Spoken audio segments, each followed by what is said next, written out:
হঠাৎ টলিউডের গ্ল্যামারস ও বহুরূপী লুকে হাজির হলেন বুবলি। হ্যালো ভিউয়ার্স, বিস্তারিত জানতে চ্যানেলটি সাবস্ক্রাইব করে সম্পূর্ণ ভিডিওটি দেখতে থাকুন। সুপ্রিয় দর্শক, বাংলাদেশের টলিউডের চলচ্চিত্রের অন্যতম জনপ্রিয় অভিনেত্রী শবনম বুবলি, যার ক্যারিয়ার শুরু হয় সুপারস্টার শাকিব খানের বিপরীতে। সংবাদ পাঠিকা থেকে বড় পর্দার নায়িকা হয়ে ওঠার গল্পটা যেমন চমকপ্রদ, তেমনই অনুপ্রেরণা। কেননা বুবলি তার অভিনেত্রীর ক্যারিয়ার শুরু করেন বজগিরি সিনেমার মাধ্যমে, যেখানে শাকিব খানের সঙ্গে জুটি হয়ে ব্যাপক জনপ্রিয়তা পান।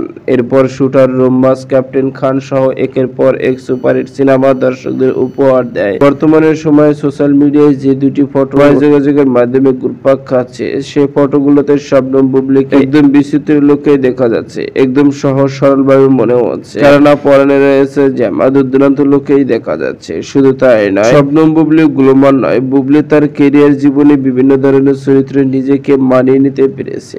এদিকে যেমন সিনেমাতে তাকে দেখা গেছে সংবেদনশীল চরিত্রে, অন্যদিকে চাঁদের লোকালের মতো সিনেমায় নতুন লোকে হাজির হয়েছেন শবনম বুবলি। আর সেই কারণে তো প্রতিটি সিনেমার লোকে স্টাইল, গেট আপ দেখে মুগ্ধ হয়ে যায় হাজারো দর্শক ও ভক্ত। এদিকে সাম্প্রতিক বুবলির সবসময় তার সিনেমা ও ব্যক্তি জীবন নিয়ে আলোচনায় থাকলেও বর্তমানে জঙ্গলি সিনেমার টিজার নিয়ে বেশি চর্চা হচ্ছে, কেননা তিনি সেখানে নতুন লোকে ভিন্ন ধাপের চরিত্রে দেখা গিয়েছে শবনম বুবলিকে। এর আগে কখনো এরকম চরিত্রে দেখা যায়নি। তো সুপ্রিয় দর্শক, শবনম হোসেন বুবলি এই টলিউডের গ্ল্যামারস ও বহুরূপী লুকে দেখে আপনাদের কেমন লাগছে জানিয়ে দিন আপনাদের মূল্যবান মতামতটুকু ভিডিওর কমেন্ট বক্সে। ভিডিওটি ভালো লাগলে একটা লাইক দেন। নিত্য নতুন ভিডিও আপডেট পেতে চ্যানেলটি সাবস্ক্রাইব করুন। অসংখ্য ধন্যবাদ।